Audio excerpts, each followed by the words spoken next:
like your own character, so she comes off as an insufferable, whiny brat. And if you disagree with this sentiment, I don't need your business. Thanks. Something wrong with her. She's disturbed, she's unhappy, and she thinks it's about feminism and the patriarchy and about abortion. The reality is she's just not stable, like the majority of people in Hollywood. They're just not stable human beings. Rachel Zegler fumes as South Park shreds woke Snow White.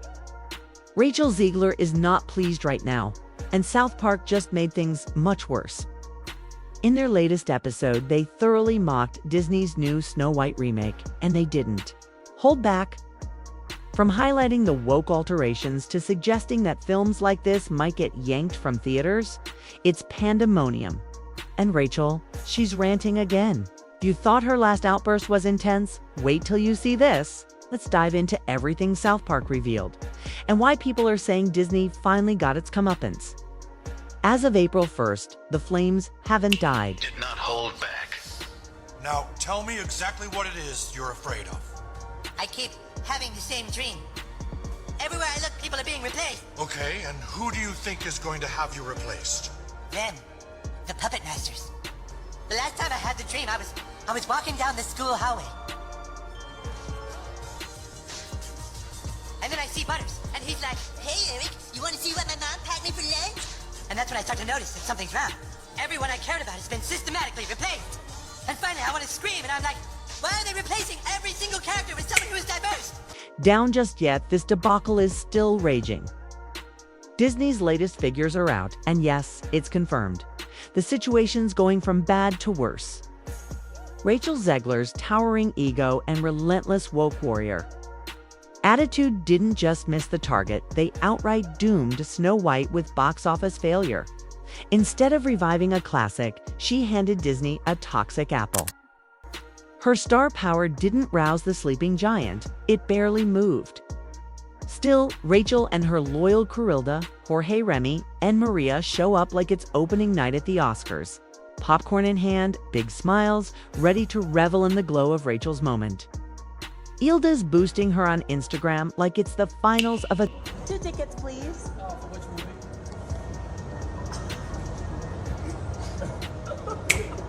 school talent show. But the theater's a ghost town. So they shift cue the TikTok skit. 2 tickets, please, Rachel says in the clip. The guy behind the Regal counter hesitates, puzzled, and asks for which film. In the video, she's standing there, proudly clutching her Snow White merch like it's some kind of VIP badge, giving the ticket guy a look like he's the one clueless. I mean, seriously, Rachel Zegler is in the building. Who else would they be? Here to see. Of course, it's Snow White, duh. The guy clearly didn't get the memo that she's the star of the show. Then we cut to their popcorn buckets and matching cups, all adorned with Snow White branding. Her crew's laughing, striking silly poses for the camera like it's a red carpet moment.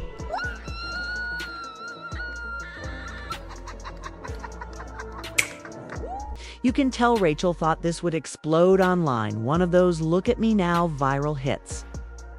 But instead of a mic drop moment, it just feels awkward, like painfully awkward. Her everyone knows who I am vibe completely backfired. What? Was meant to scream main character energy turned into a cringe fest more please laugh with me than look how iconic I am. And now, the movie clip is getting roasted all over X. People are calling it the perfect example of someone who truly believed she'd outshine the original Land Mist by a mile. And get this, Rachel's in. That despite my flaws, and despite my cracks and my breaks, and there are many of them, that at every premiere and everything I do, people will wait in line to see. That nearly empty theater holding a bouquet like she just won an Oscar. But let's be honest, that was probably a pity gift, because the box office sure wasn't handing out any love. Remember when she once boldly declared, "People will wait in line to see my films despite my flaws"? Well, turns out the only line forming is the one dragging her movie on social media. Now, the only line forming. Yites online, and it's full of people lining up to mock A her. special media consultant for her to follow her around all the time and make sure she didn't continue shitting on Snow White and the prince and young love and women who want to get married. Mock they did. Even Sean Ono Lennon, yes, John Lennon's son, joined in on March 31st, calling her a disconnected brat, according to Yahoo. He basically said no one should be surprised the film tanked.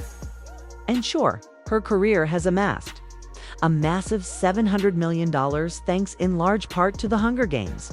But even with this being her second highest grossing film, it doesn't feel like a victory. It's more like a glaring reminder that her ego might be growing faster. So Disney's live-action Snow White opened in theaters last week, and it made $42 million domestic opening weekend. But then this past weekend, it only made $14.2 million domestic, meaning it fell off by a whopping 66%. And this is really bad news for Disney because Snow White's budget was absurdly high. Then her actual star power. The internet isn't letting Rachel Zegler off the hook anytime soon. People online are saying things like, "Welcome back to reality, princess," while joking about all the empty seats at her movie and even making GoFundMe jabs like someone needs to save her career. And then came Danica Patrick, yes, the former race car driver who's now big into politics and a known Trump supporter. On March 30th, according to Us Weekly, she shared a video mocking Rachel and her movie's failure on her Instagram story. Her caption, "Just two." And I can only hope that despite my flaws, and despite my cracks and my breaks, and there are many of them, that at every premiere and everything I do, people will wait in line to see. Words, Rachel bye-bye. Sounds simple, but it was loaded with shade. The video she posted accused Rachel of being all about corporate feminism, basically saying she's trying too hard to be woke and make everything political, especially on social media. It even mentioned rumors that Disney dropped her from big upcoming films like Toy Story 5 and the Pirates of the Caribbean reboot because of all the backlash. Now, whether that's true or not, people ran with it. Danica clearly relished the drama. Her post felt like a personal jab, especially since Rachel's known for speaking out against Trump. But that's not all. Media host Megyn Kelly also weighed in. On her show, she roasted Rachel too, saying her attitude and political takes are turning audiences off. Kelly pointed out how Rachel's constant woke messaging and preachy tone might be the real reason people are staying away. She basically said Rachel's ego is bigger than her fan base. It's TikTok shade, celebrity clapbacks, and news anchors dragging her on air. Rachel's been hit from all sides. And with her movie flopping hard, it's not just a bad week, it's a full-on reputation crisis. The numbers are pretty brutal, and they don't lie. Thursday previews, just $3.5 million. The opening weekend, it's a dismal $43 million for a film with a budget over. There was an in-depth piece, like a behind-the-scenes piece. Was it Variety? Talking about how they've been in a full meltdown about this girl for a couple of years now. $250 million. To put that into perspective, Dumbo made more with a smaller budget, and The Little Mermaid remake pulled in $95 million on its opening weekend alone. And that's not all. Marketing costs for this movie were between $150 and $200 million, with an extra $50 million spent on reshoots. When you add everything up, Disney needed this movie to hit $450 to $500 million just to break even. $1 billion was the magic number to make a profit. But after its opening with only $87 million globally, things are looking bleak. By April 1st, the total worldwide was sitting at $142 million, according to Collider. But the real shocker? The second weekend saw a 66% drop, bringing in just $14 million. Now Disney's estimating a $115 million loss.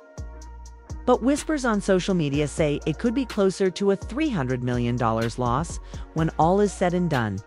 This is more than just a flop. It's a complete catastrophe for the company. Investors are probably scrambling to figure out what went wrong, while Disney execs are likely hoping for some miracle.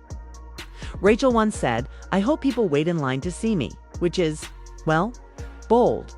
especially when her movie premiere had more tumbleweeds rolling through it than actual tickets sold. Rachel really dared this movie to flop with all her woke antics. She went after Snow White, calling Prince Charming a creep and the 1937 version a strange take. Newsflash: people like fairy tales for the magic, the romance, and the timeless feel. Not every story needs to be a women-who-dan single quotes t-need-a-man narrative, where stomping on men is the main point. Snow White and her prince saving each other. That's a win for both a story with heart. But Rachel and Disney got too caught up in showcasing feminist credentials. She even boasted about abandoning the classic love story to push for empowerment. Like, congrats, you turned a timeless tale into a soapbox. Audiences don't want lectures, they want to be entertained.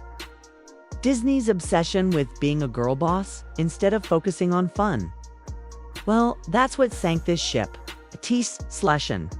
It's May, and Trump supporters still can't catch a break. Alienating half your audience. Real smart move, Rachel. Disney had to bring in a social media executive after her controversial post went viral. With Variety reporting, it boosted the trailer views by 4 times. That's one way to get attention, just maybe not the kind you were hoping for. Pedro Pascal called Rachel an icon on March 31st, according to Tribune. But fans weren't having it. They slammed him for jumping on the bandwagon way too late. By then, her political rants had already lit the fuse. The drama with Gal Gadot added fuel to the fire, too. What started as frosty smiles during filming quickly turned into tension, especially after Rachel threw a pageant queen jab at Gadot at the 2025 Oscars. The issue? Gal's Israeli roots clashed with Rachel's outspoken Palestine post. It was reckless, and things got so heated that Disney had to provide extra security for Gadot after receiving threats. Now, fans on X are even blaming Gadot's acting for the movie's downfall, calling her the true poison apple of the film. But let's be real, Rachel's ego started this whole mess. Rumors are swirling that there were problems on set, with Gal reportedly flubbing her lines, which annoyed Rachel during filming. While that might be an issue, it's probably the least of the movie's problems. But it definitely doesn't help when the acting is this flat. Rachel's woke disaster has Disney execs feeling the heat. If a $270 million movie can bomb this, badly because it's too preachy. Maybe people just want a good escape instead of a lecture. There are whispers that Disney is planning to scale back on the heavy virtue signaling for future remakes, like Lilo and Stitch. According to Daily Mail, Hollywood's in full panic mode, even moving away from trans actors and overly political storylines after Snow White's flop, which sparked a major shift against the woke culture. But here's the twist: Rachel didn't just ruin this movie. She might have accidentally helped Hollywood realize it's time for a change. Her ego led her to believe she could preach her way to stardom, but that backfired big time.